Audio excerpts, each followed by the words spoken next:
I hope Mary Rogers will appear at some point from the kitchen. She is the mastermind of this feast, and I am hoping she will do this again soon. Yeah, it needed hot. Mary Rogers.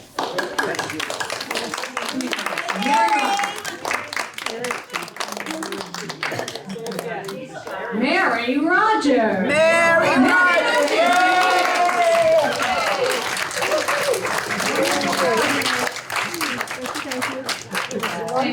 Take a bow. It's excellent. I don't know whether she rents out for weddings or whatever other parties. You can ask her yourself. Leslie. So many hours I drove down. Leslie has done so much for this town, for Westborough, and actually extended beyond. She has so many hats, and one at a time, and sometimes I've known you to have several on at the same time. Today, she's wearing her history buff, history expert hat, an illustrious member of Westborough Historical Society. We were planning this tea, and I was telling a friend about having toured Leslie's house. And I said it was a museum, but even better, there's been no docent I've ever known who could out-top Leslie in terms of everything she was showing. And I mean that in a good way. And I sat on this idea of asking her to talk at the tea, because I know how busy she is. But with some trepidation, I did ask her. Her response was phenomenal. She was enthusiastic, she was generous, she had additional ideas of what we should have asked her sooner instead of being so uncertain about doing this. So she comes with the most graciousness I think I could ever have asked for. What she's doing today is a talk she created for us. She's never done it before. Be nice. I think she will be taking it on the road after this. It is so exciting.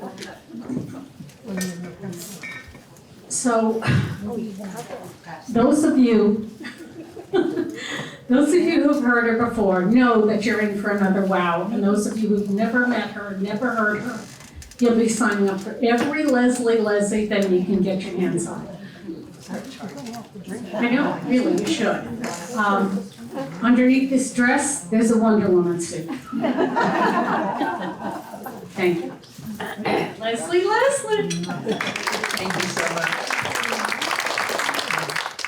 So this is interesting to be in colonial attire and have all of this technology connected. So I was thinking that.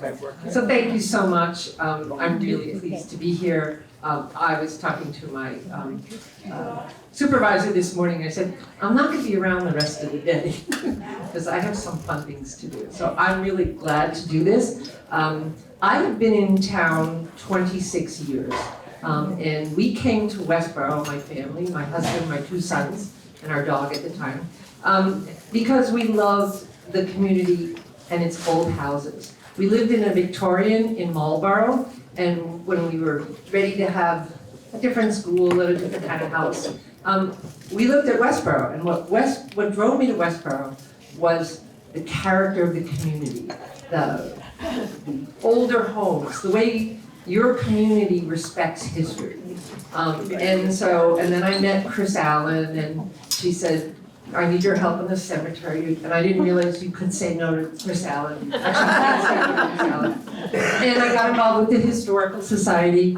And they've been a very generous supporter of me as an amateur historian, to learn, to explore things, to try to tell different stories. And I love history. I was never a history major. I just had my college reunion, and I realized that I started with history and I got lured by political science and then international relations, and then I went to law school, and now I'm back here doing what I really love, is history. So, she said to talk about my house. So I live in a 1729 home here in Westborough. So I'm in one of the older ones. And what's happening this year is the 250th anniversary of the Revolution, 1775 to, it's coming, 1776. So this is the year up. We just had the anniversary of the Battle of Lexington and Concord on April 19th. So that's the start of the Revolution, unless you'll see in my talk here, unless it really happened in Worcester, and Worcester isn't getting its fair shake. So what I thought I'd do today is to introduce you to the 36 homes that were witness to revolutionary history. We have 36 homes that were standing at the time of the revolution up till the end of the revolution in 1782. That's amazing. That is this wonderful community's respect for history. And these are tough old homes to take care of, just saying. Okay, so this is my favorite map. I'm a map nut too. So this is my favorite map of Westborough. And as you can see here, this is the center of town. It's not a rotary. Cars weren't invented back then. It has the meeting house, but you'll see here Chauncey, Hacamaco, and Cedar Swamp. So it has just East and West Main Street, a couple of other streets, and little houses. So this map dates from 1795, but it's just so beautiful. It really depicts our community and what it looked like back then. So the first settlers, we became the 100th town in the Massachusetts Bay Colony in 1717. We had 27 families, about 40 settlers, and these are their names. We know a lot about Westborough history because our minister at the time, Reverend Ebenezer Parkman, kept a diary. Little did he know we would all be reading this diary hundreds of years later. It's fascinating. So this was the petition that they petitioned the colonial government to be their own town. It was really hard to walk to Meeting House in Marlborough. We were part of Marlborough, and they said, can we be our own town? And these men all signed the petition. There were some young men who signed. And the reason where they're highlighted in red, those homes still exist here in Westborough. The first settlers' homes, or maybe their second home, whatever. So I think this is fascinating. Look at the last names of the men who were the first settlers. We see the names of Westborough streets, right? We see Newton, Maynard, Brigham, Ward. These are some of the connections we have here in Westborough. We have many, many homes. And here I have a picture of all 36 homes. What's really interesting about preparing a new presentation is I was going to tell you the history about all of them and then realized there were 36 of them. We'd be here for dinner and I've already eaten enough for lunch. So these are snapshots of some of the earliest homes. And you'll see that they were kind of grouped because think of it, you're kind of building a homestead, a farm in the wilderness. Wouldn't you live nearby others? Probably to share chores, have child care.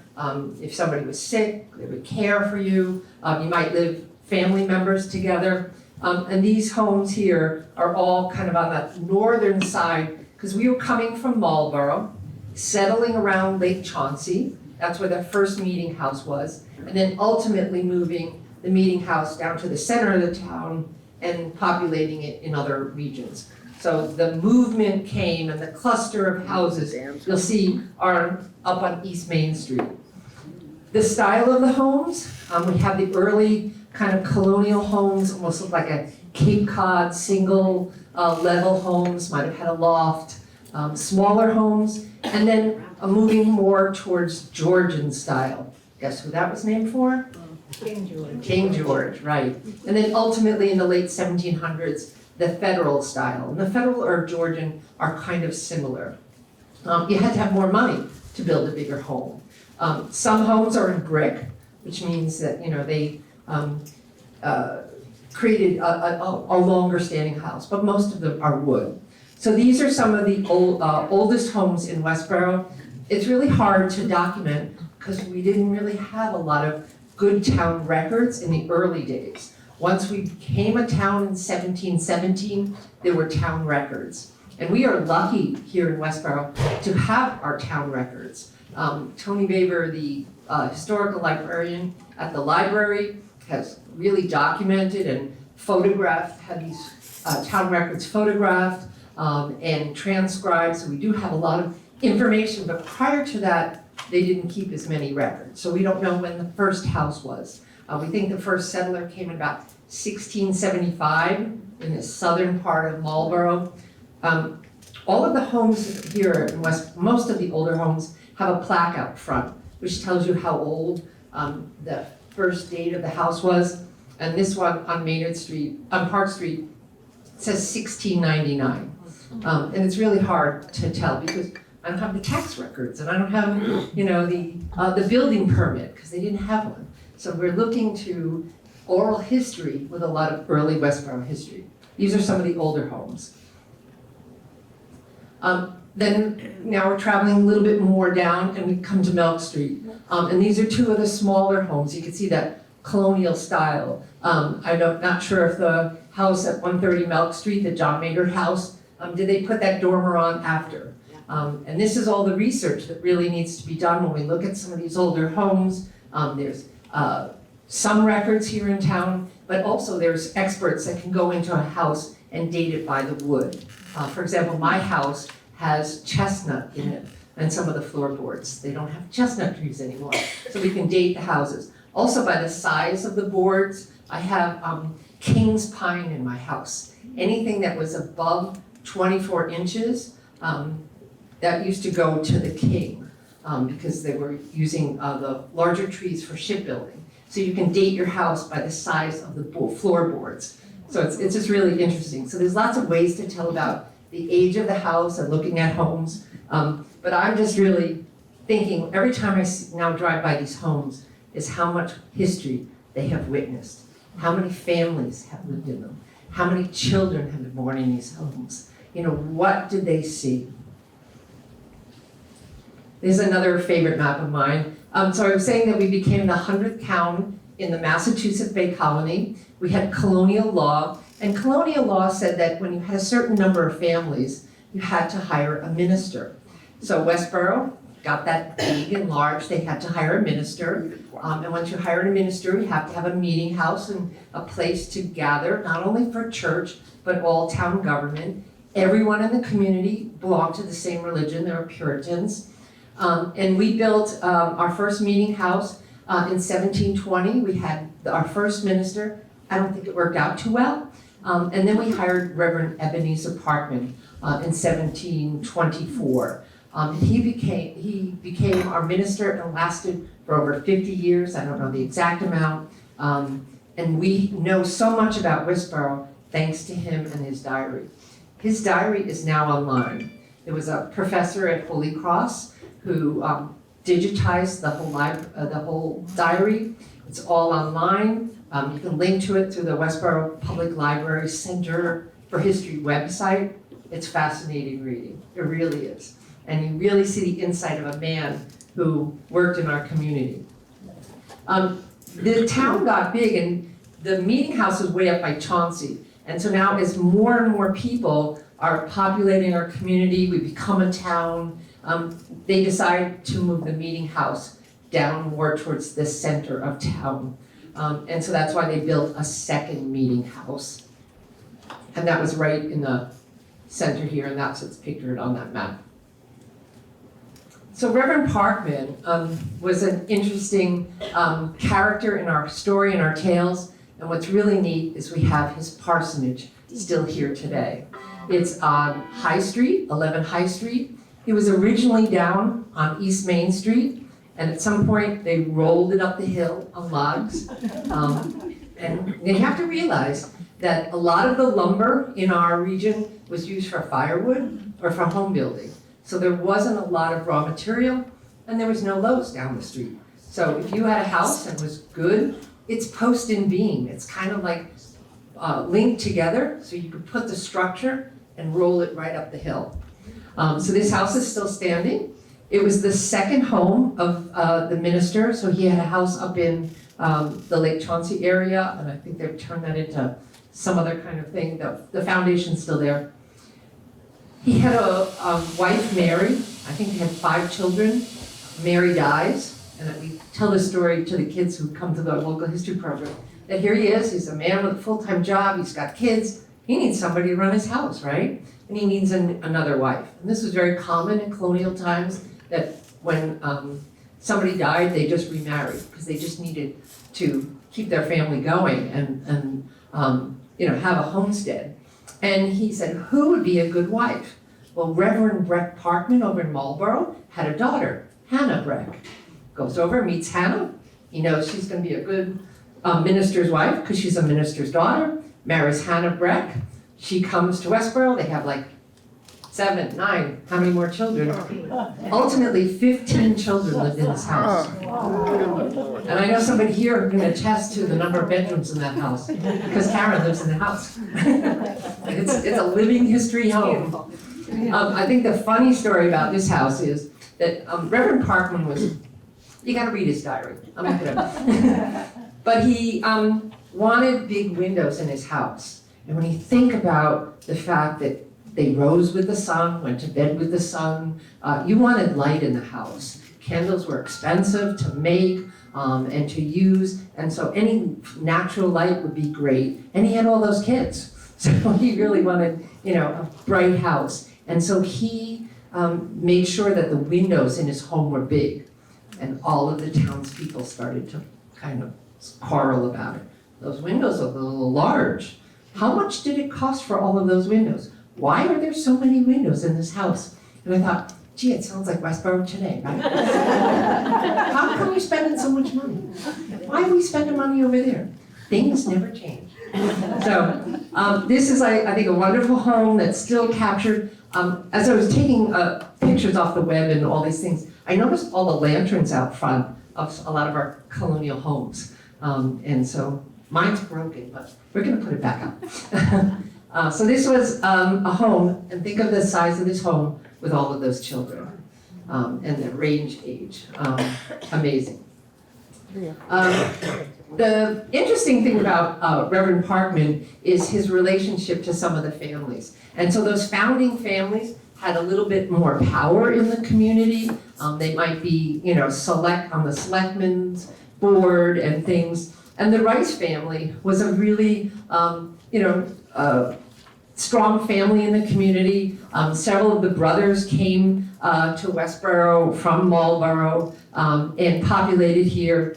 And it was thanks to Reverend Parkman that we know the story of what happened. One of the stories of Westborough is the story of the Rice Boys. How many people have heard the story of the Rice Boys? There's a rock in front of the high school that you need to go by and read because it documents a little bit of the story. This story was written by Reverend Parkman as told to him by the settlers here in 1769. We have it published by the Historical Society, but it relates to the day in 1704. So these were settlers that were living in our community. They were farmers. They were trying to make a go of it. They often came together to work, and the children all worked.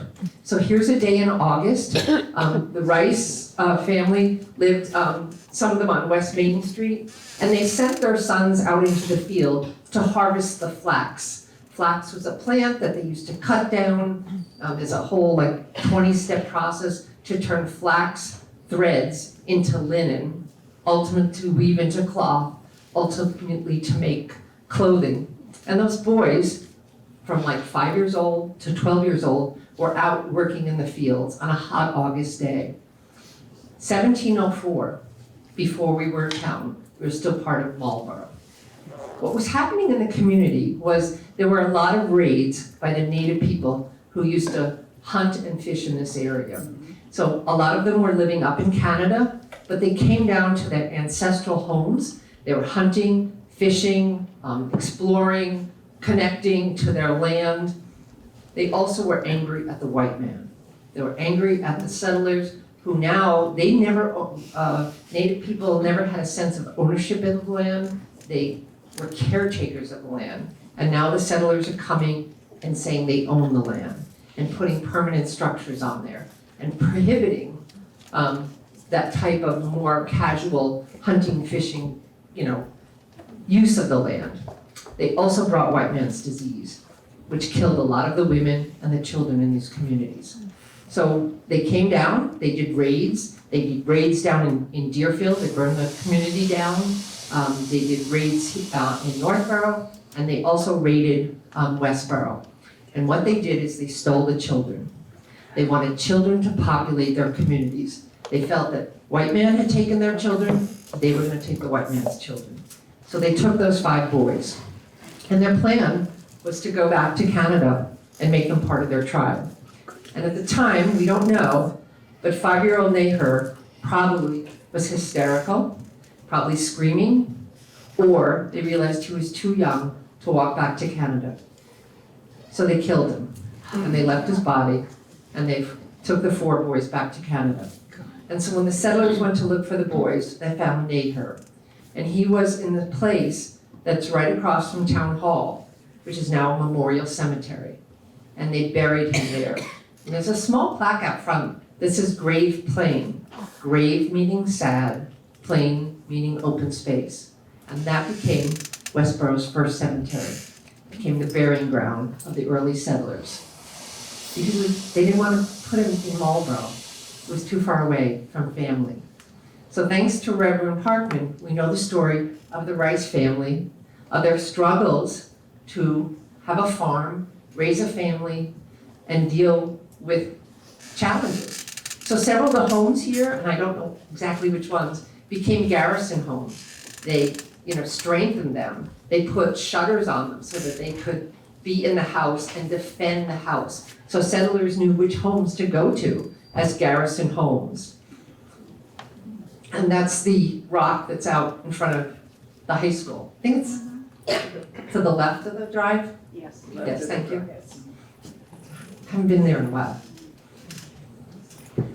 There was also, further down on West Main Street, the Fay families. And you'll see that there are several Fays that lived very close proximity to one another. And these were relatives, and once again, they had kind of like a family little corner here, the Fay families. The Fay families, this is the homestead that's attached to High Hill Farm, the little nursery there. This is where Betsy Fay was born and raised, and she married somebody named Eli Whitney. And her parents gave her the land up above to have her house, and that's Eli Whitney Street at the top, right by Fales. There's still the footstone of the house. That house is dating from the 1800s, but the original house was there, and she had a son, Eli Whitney Jr. Maybe you've heard of him. So he's one of Westborough's kind of famous sons. He was raised here. He was kind of a very, bright young man. Went on to, where did he go, Harvard, I think, not sure.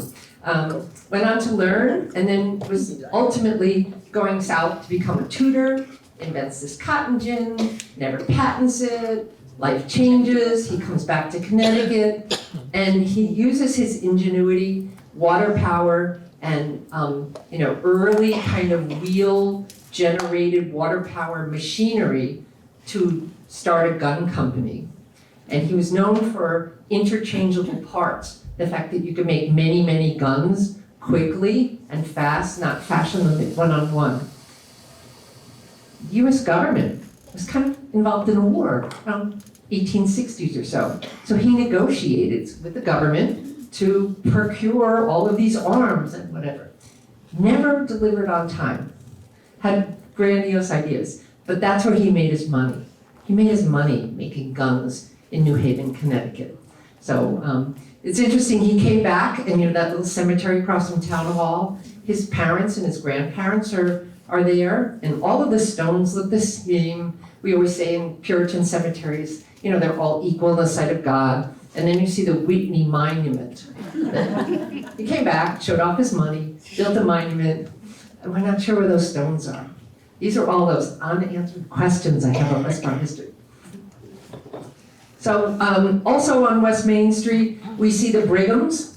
These are 2 homes. Look at the style of the homes. They're all pretty similar, center door, 5 windows. Often they have an L on the side. They're expanding out. That's where an L comes from. It's like the main house, and then there's a jog one way or the other. Also on West Main Street, and you can see some of the little styles are a little different. They might have 2 chimneys still, 1 chimney. Most of the older homes had a center chimney, and that became a little bit harder to heat the whole house, and they moved more in the federal style to double chimneys, but all very similar.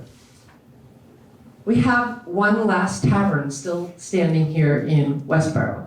I'm not sure exactly how many taverns we had. We had the Wesson Tavern out on Route 9, several other taverns. Taverns were very popular in the colonial day. There was no takeout, you had to go to a place to get food and drink.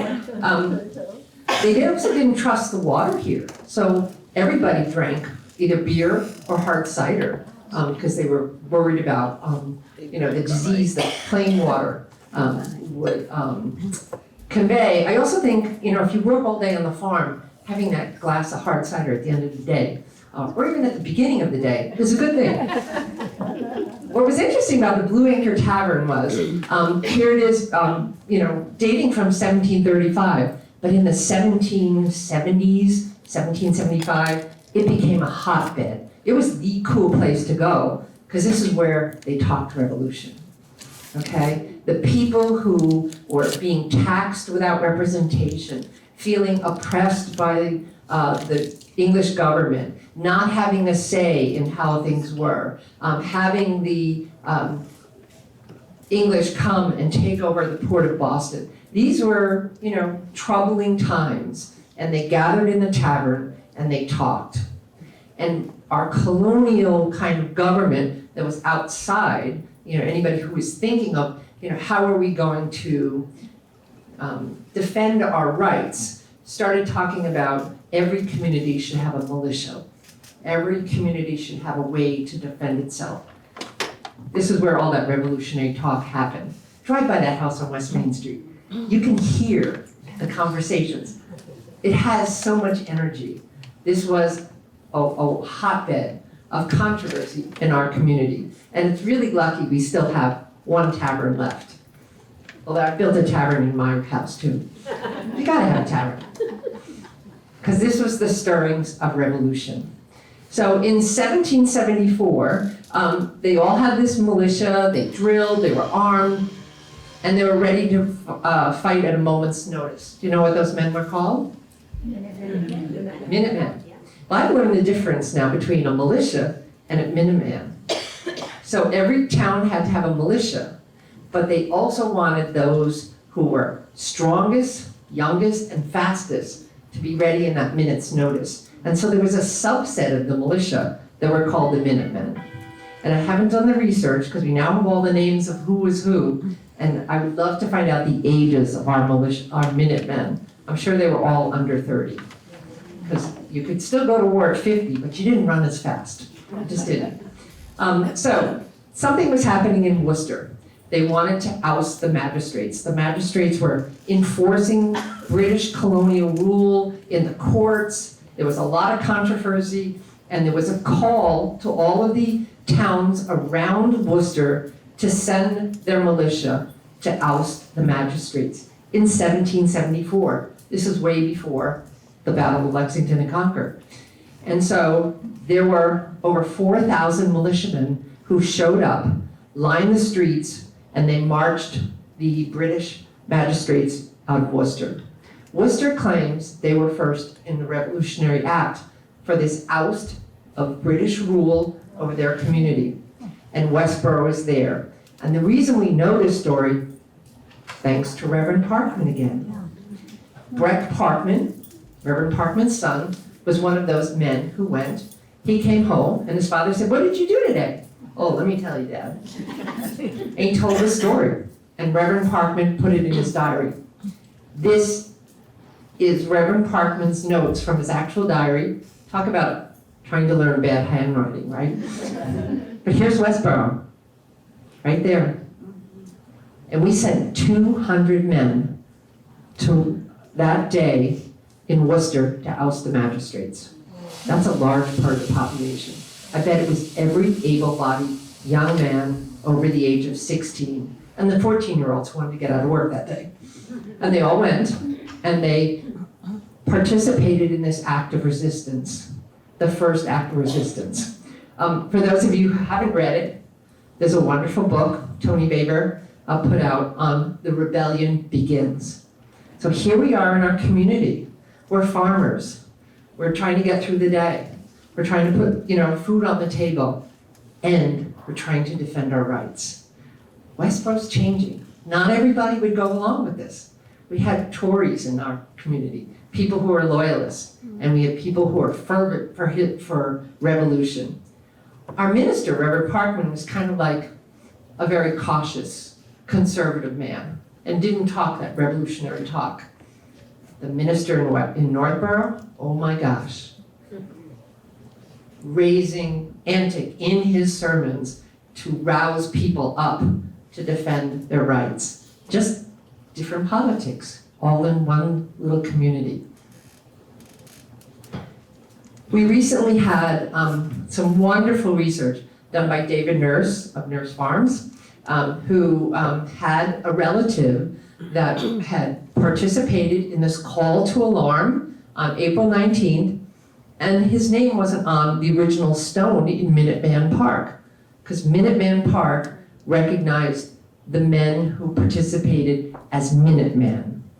And he did this wonderful research and found out Westborough had actually 3 militia companies, one of which was considered the Minutemen, and the other 2 were just like regular old militia.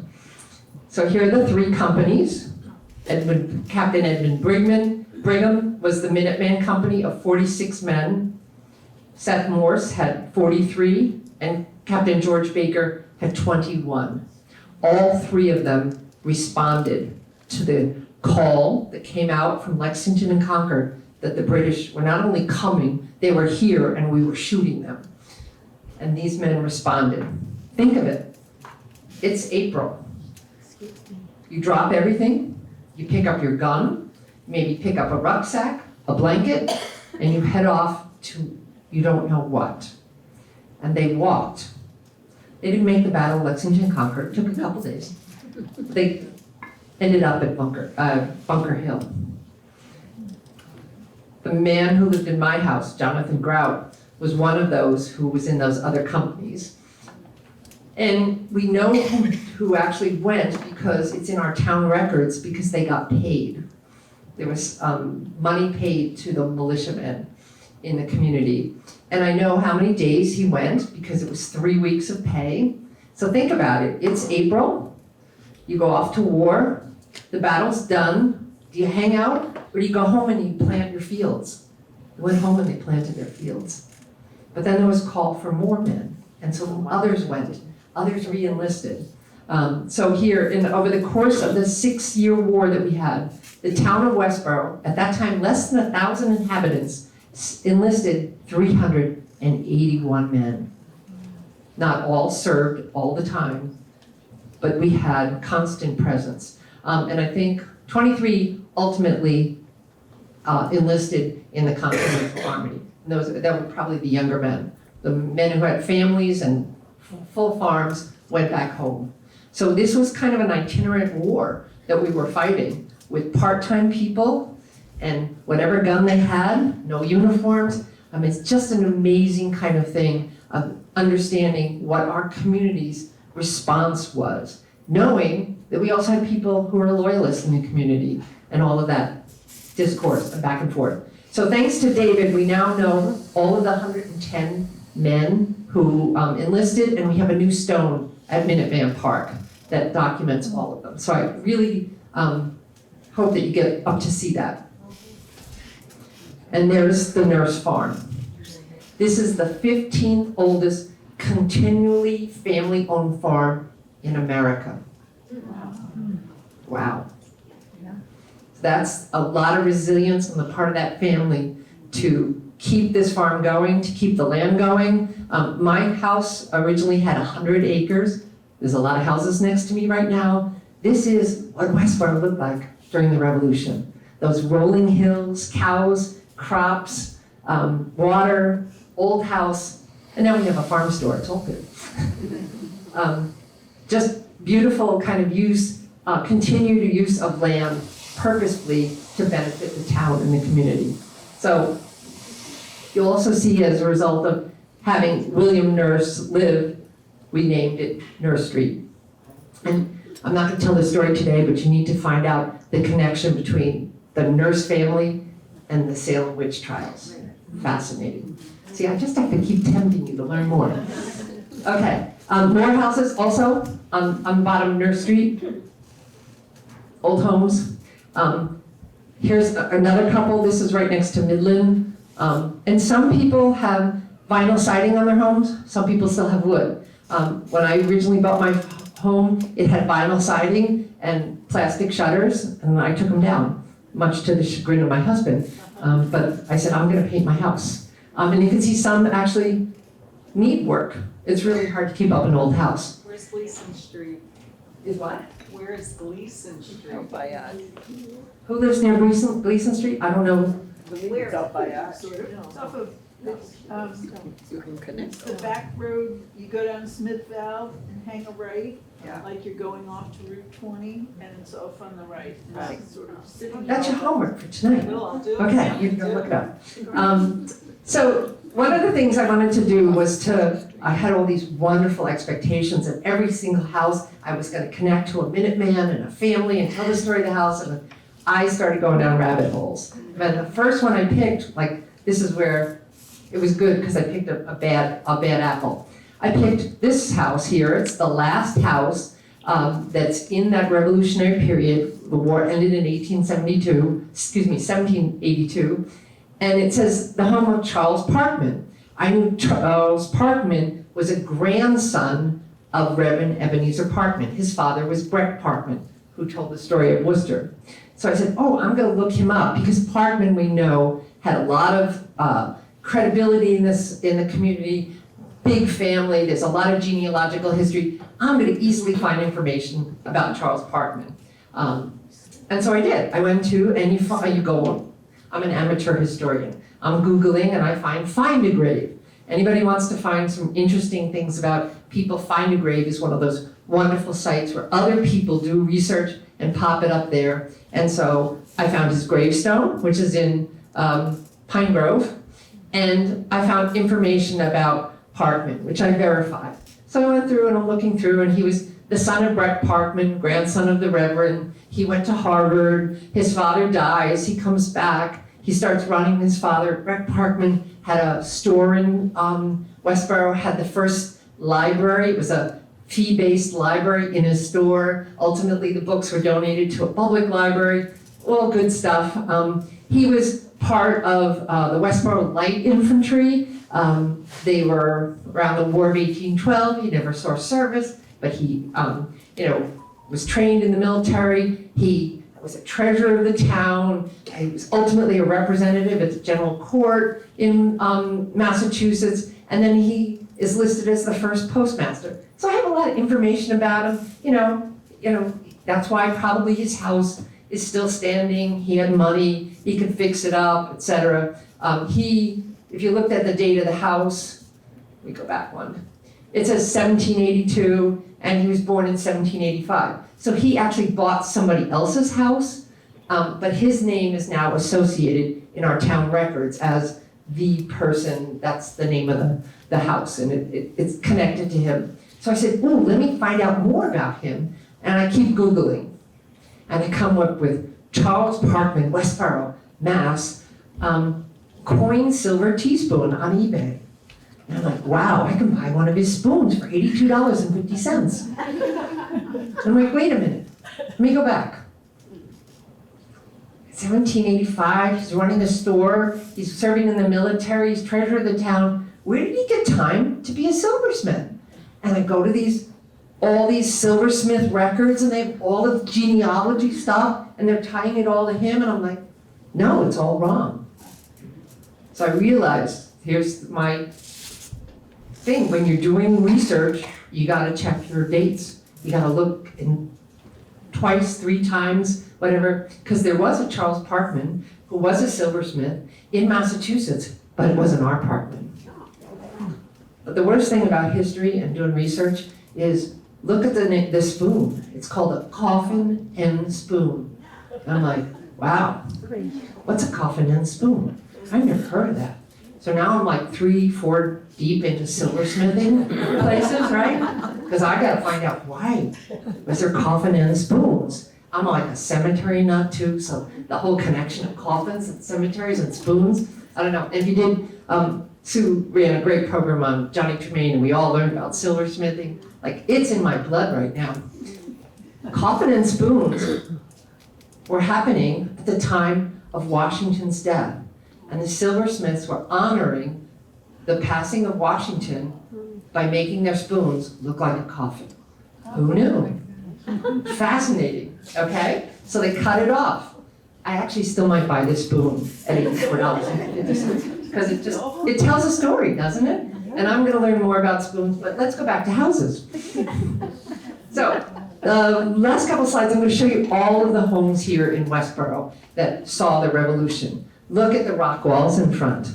Westborough has done a really great job around protecting rock walls. We have an ordinance that you're not allowed to take them down because it's part of history. I think that's where Westborough really does a great job. In fact, one of the Eagle Scouts in town has documented all of the stone walls on a map. That was a really great project, and it's such a gift to our town to document how. And if anyone here is a gardener and you dig a hole, what do you find? A rock. It's in New England, they percolate out. So they put them. Early colonial walls were big and kind of round because they just threw the stones as they were plowing. It wasn't until like the 1800s they started to build more of these rock walls, and that was to keep the cattle out of your front yard, the grazing animals. And sometimes you threw your laundry over the rock wall because it wouldn't get dirty.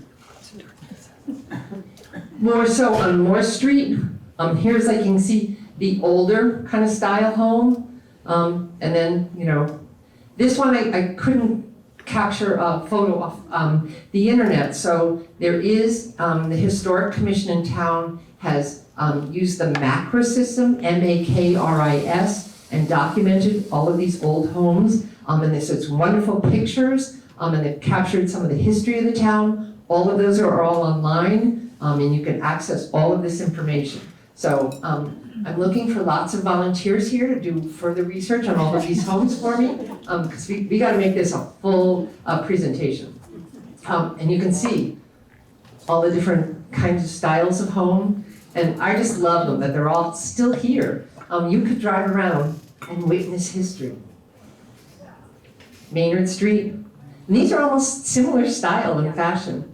This one used to be an antique store when I first came to town. They had the barn. The barn was an antique store. I miss that antique store. You know, it's like parts of history. And I hope that someday we all can, you know, really get a sense of better of how they sat on the land and used the land, because some of them are near water, some of them are near open spaces. Not everyone was a farmer. They might have been a miller, ground grain. I think everyone kind of gravitated to the business that worked best for them. Out even on Flanders Road, we have 2 really early homes, 1748 and 1764. And then there's my house. So I live at 207 West Main Street. This was kind of what it looked like when I bought it.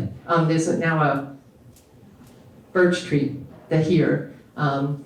This is all vinyl siding and plastic shutters. So I came from Marlborough, just like those early settlers, and found a home here. And I wanted to honor the house and the history of the house. So the house was bought by Joseph and Mary Grout. Their family moved out of Boston. Think of Boston getting very busy and populated. They moved west so they could have farms. If you have 11 sons, those sons have to move west because only one can inherit the house and the farm. So the Wayland Historical Society is a Grout family house. So that's what they came out of. And so Joseph Grout was active in the French and Indian Wars, militia men back early on.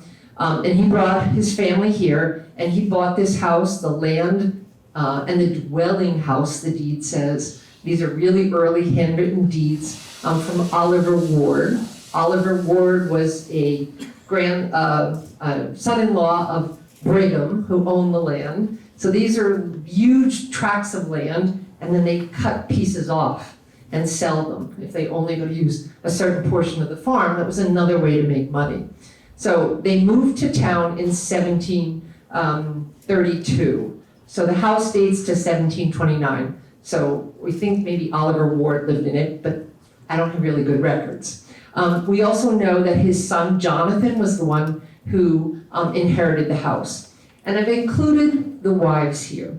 If anyone drives around town and sees those plaques on the house, it always says, John Smith House and Tom Jones House and,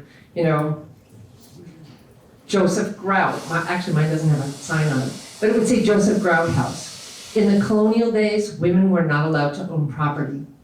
So they didn't recognize women in our system, and our kind of documentation, even in the 20th century and 21st century, has not included the women. Think of the work that the women did to maintain these homes. They helped with the farm, they raised the children, they made the clothes, they cooked the food, they tended the gardens, they tended the animals, they taught others, They gave birth to them. and we don't recognize their names on the front of our houses here in Westborough. That's why I don't have one in front of my house, because I'm gonna break tradition in Westborough. And good. John and Mary Grout, and then Jonathan and Hannah Grout, because they all worked so hard to keep this house going and keep this going. So my home originally had 100 acres. It went all the way up to like the Eli Whitney property up the top of the hill and all the way back. And then ultimately, over the years, it has changed. It has a really interesting history. So I think we all need to just acknowledge the connection to the Nipmuc people who steward this land. And that's where my property was used, because it did have a stream ultimately in it. It was part of the Eton land grant. There was a lot of dealing in England of like, oh, you did something good for the king. Here's 1,000 acres over in Massachusetts. Here's another 500 acres over there. These people never came. Chauncey is named for Reverend Chauncey, who worked at Harvard. He got a land grant here. He never came out. Ultimately, he sold it and, made some money on it. The name Chauncey Lake stayed. So, he's part of their history, but he never came here. So the Eton land grant, a piece of it went to John Brigham, it went to his son-in-law, and 75 acres with a house and barn were then ultimately sold to the Grout family, who farmed it. They had it for 100 years. It went to the family. I think this is really unique about my home, and I think maybe this is why my home has lasted. It went through a couple of changes over the time, and then the McTaggart family bought it. And a lot of people here know the McTaggarts. That's recent history. I have this wonderful auction sale poster that I found at the Historical Society that speaks to what my farm was like in 1880. It had been owned by a man named Silas B. Howe. And back in 1880, my house was known as the Silas B. Howe Farm. Who knew? It had 100 acres at the time. It had cows. It had horses. It was known, what it says, it was, there's a farm of 100 acres, high state of cultivation, well watered, an abundance of fruit. So I still have apple trees on my farm. It would keep a head of 25 cattle. So it was a really prosperous farm. And the last sentence here in this auction item is, don't fail to see the place before the sale. I think it's like advertising. You gotta see this place, it's really nice. So here we go, and they're selling this property, and here's James McTaggart. And I just told you that they owned it for 100 years. And wait, this is 1880. Well, it turned out they borrowed money from family, was able to pay off the mortgage and keep the property. And so Walter McTaggart was the last McTaggart to live in my house. His family passed to the Haywood family. The house in front of, the street in front of ours is Haywood Drive, because the Haywoods sold the property and developed that land in back of us. We now have homes there. And so we have two families that owned it for over 100 years. The Williams, Jill and Dan Williams, lived in my house for 10 years before me, and we've been there now 26 years. So it's really only had a couple of owners, and I think we've all loved the house.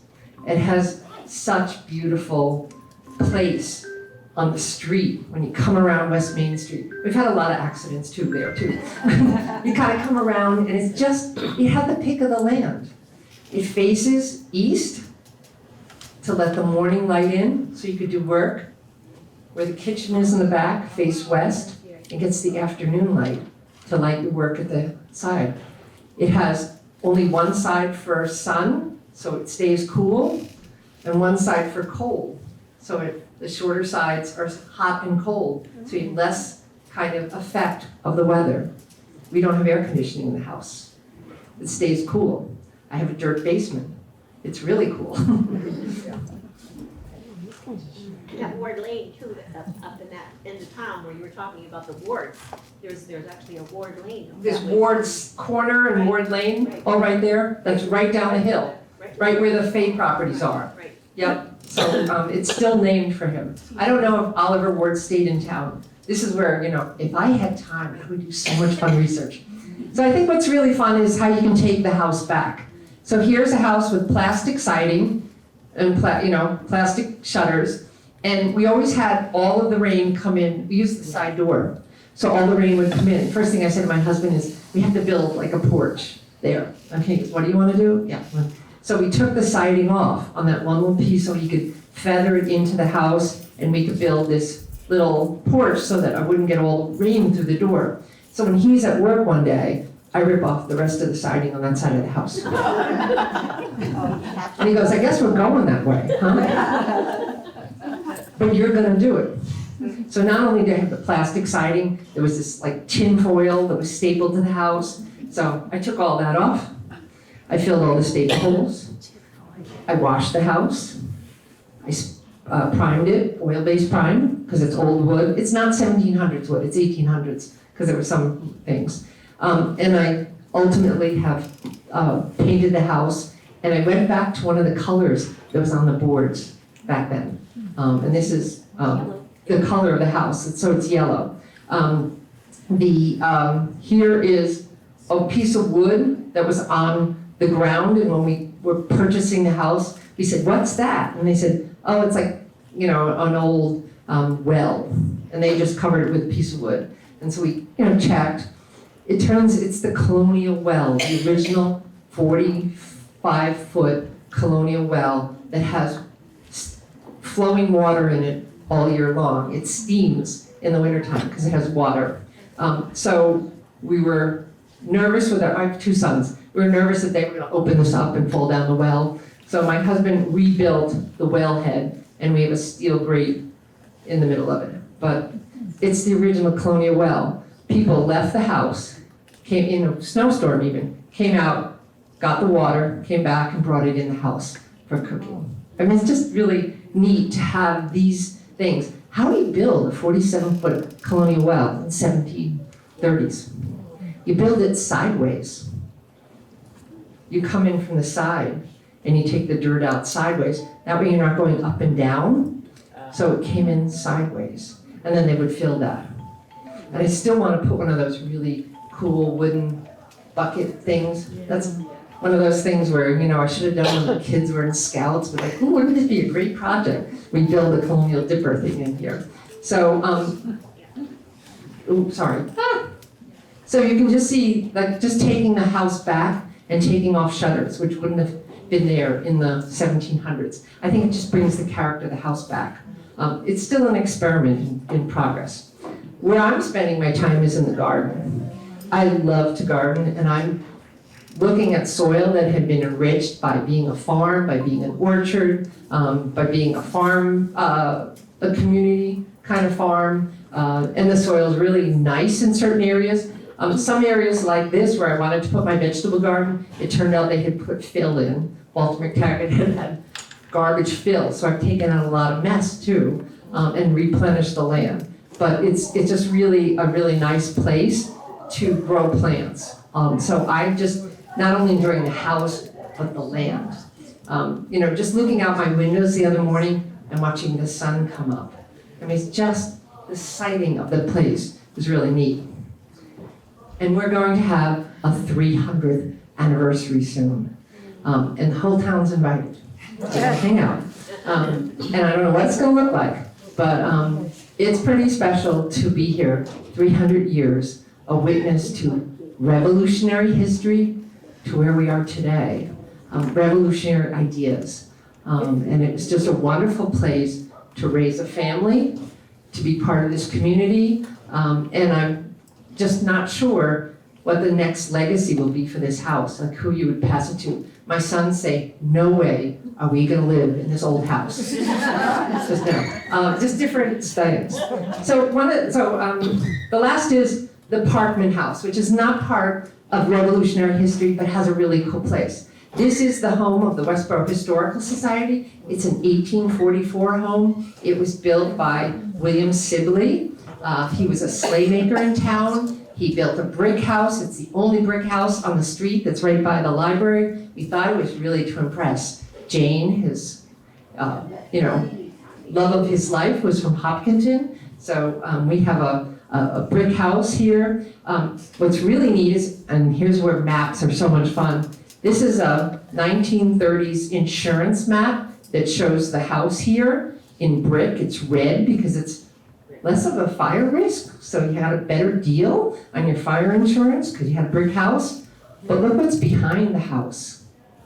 We see the outbuildings on the barn of that early slave maker. They were on that property. And if you go down Parkman Street, we just have a small slice of land there. It wasn't a farm, it was an owner of a business who had the business in the backyard. He and his brother Frank also had a barn over on West Street that they made sleighs. So the maps here in our community kind of can tell us the story of our homes too. So that's really neat.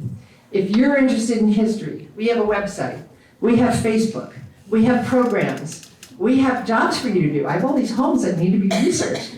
And we welcome all of your help, okay? I think this program needs to be fleshed out a little bit. Northborough recently had a witness to history kind of display of their homes. There are about 25 of them. They're on the Northborough Historical Society site, and they had a picture of the house and then a little bit more about it in a public display. And I think we could do that for Westborough, maybe next spring, part of the celebration of our community and its role in the revolution, because we had a part in it. There was active participation in the development of new ideas, new thoughts, new possibilities. And I think that's really the continuing gift of Westborough is all of that. So we're gonna have some fun now, because this is what we do with kids at school, and I have to go back here now. Just a minute. I'm gonna go back in time.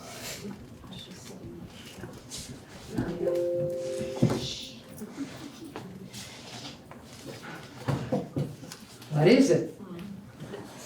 Okay. Waterproof? First object. Waterpress. What do we? Waterpress.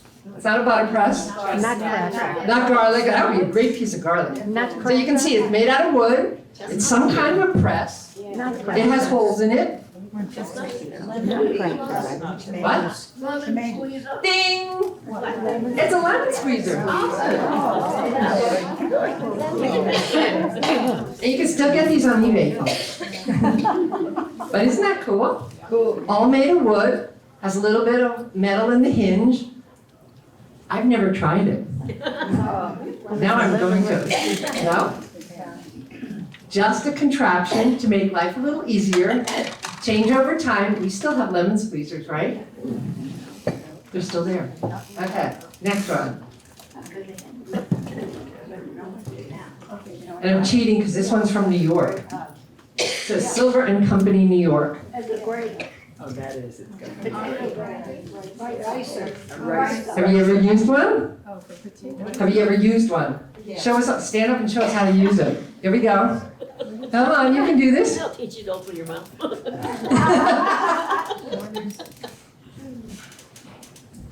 My mother used one of these, and she still does. So where would you, she said, what is it?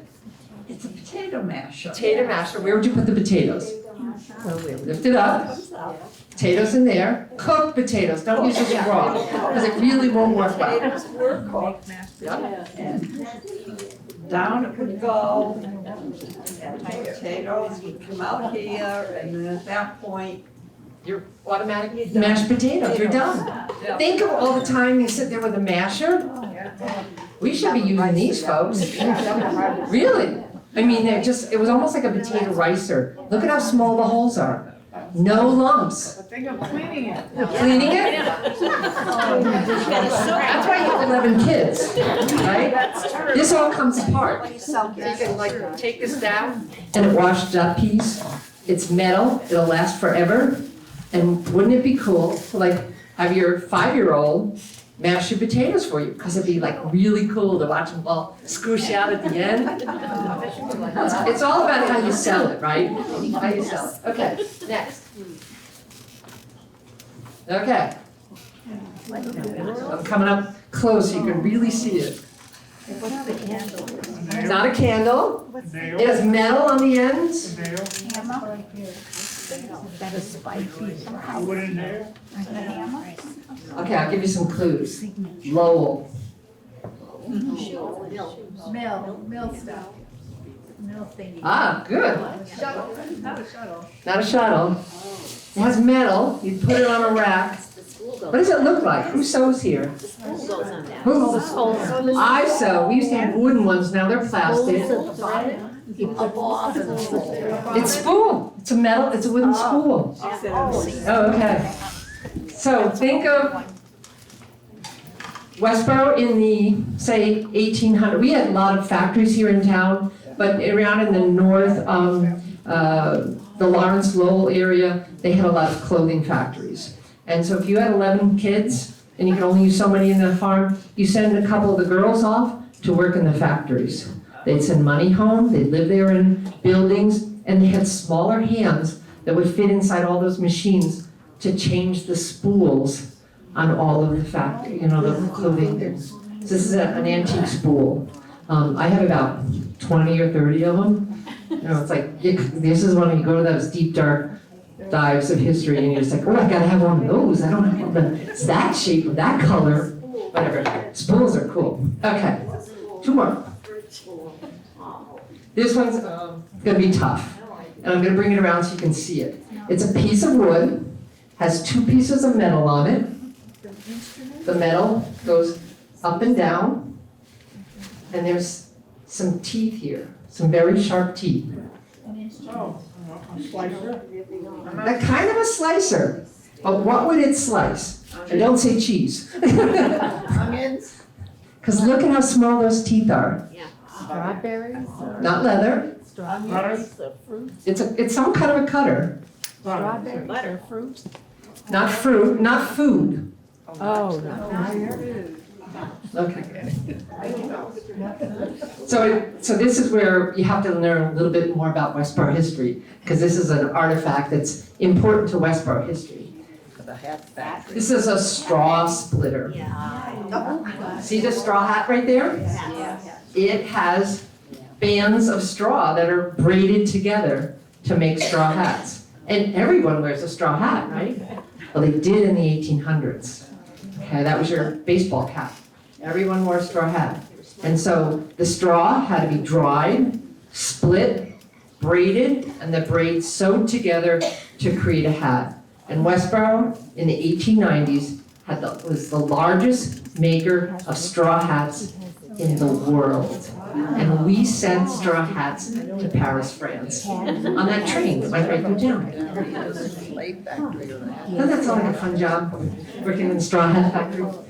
We no longer have those buildings because they were full of dried straw made out of wood and they burned.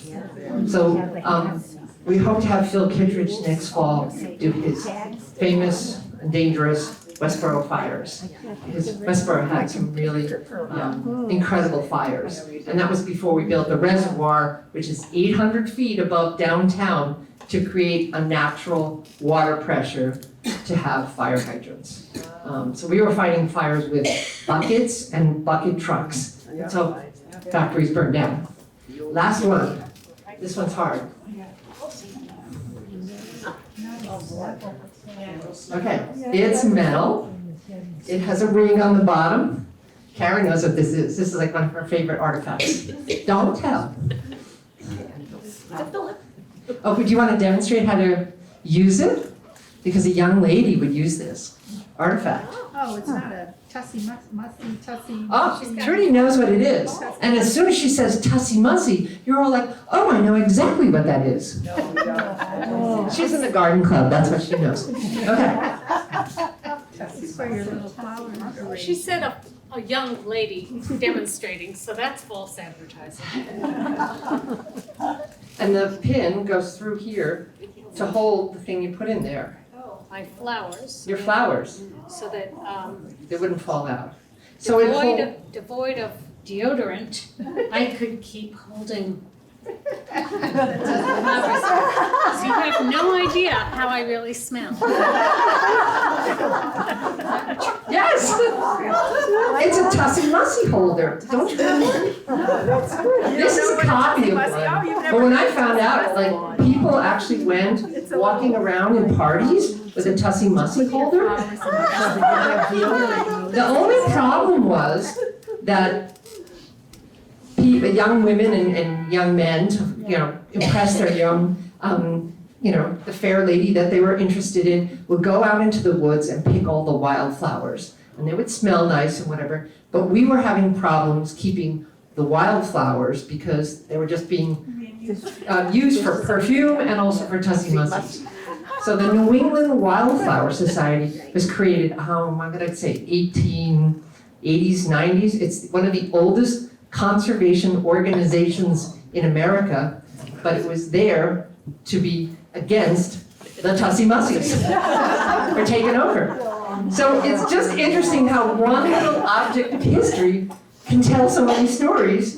And I don't know, I'm going to a wedding in New York in October, and we have to wear long gowns.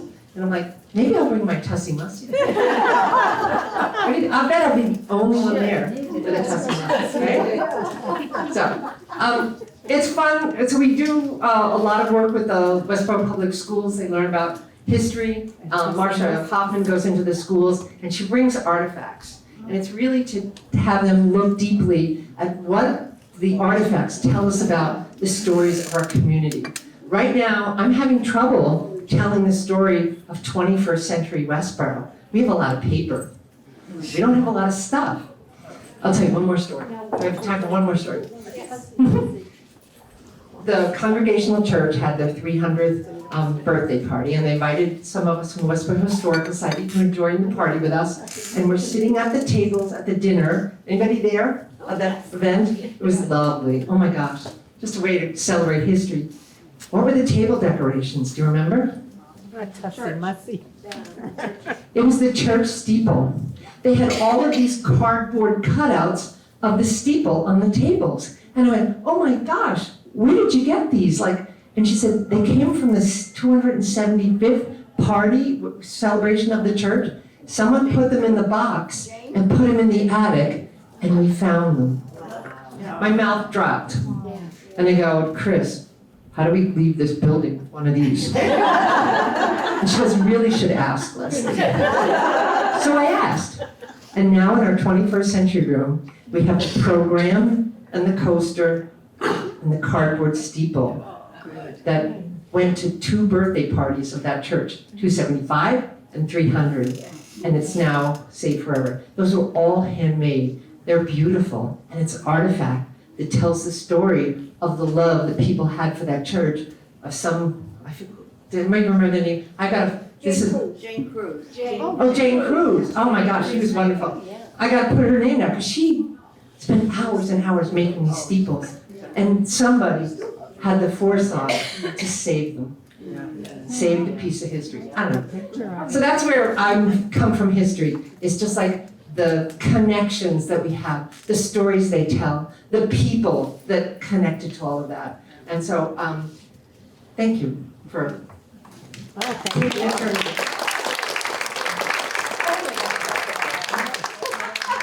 One last artifact that I know she can identify. Can you believe if any of us had furniture made out of this wood? Tell them what it is. They know what it is. Yes. Walnut? It would slide. When, you know. To put yarn. Oh my God. So this is one of those things where you bring home and you gotta hide it from your husband for like the first 6 months. And then you kind of put it out and he's like, I didn't know we had that. And I'm like, oh, we've had that forever. Walter is wise to her. Don't believe this. What is it? Thank you. Oh my God. Thank you.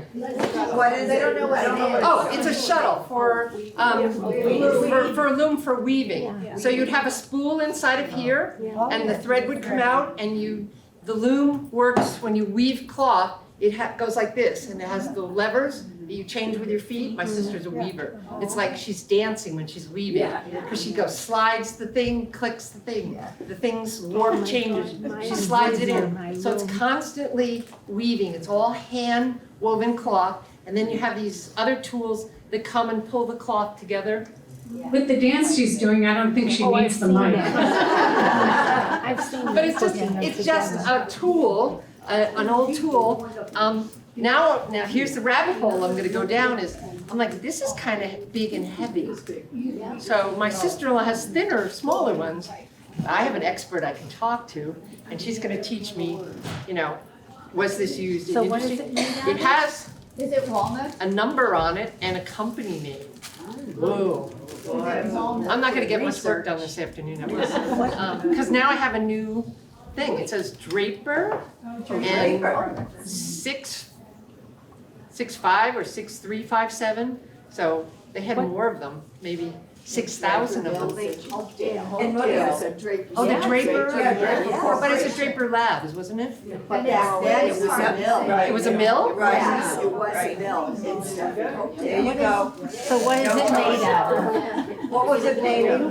This is made of wood and has screws in it What kind and of metal. It looks like it. I don't know what kind of wood. Oh, okay, that's all right. It might be oak. It's heavy. It's heavy, but it also has metal in it too. Oh, But it's interesting. yeah.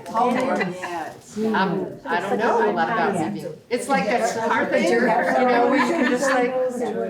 Next talk is different styles of coffin spoons. I can just tell you. Or maybe. So thank you very much. Thank you very much.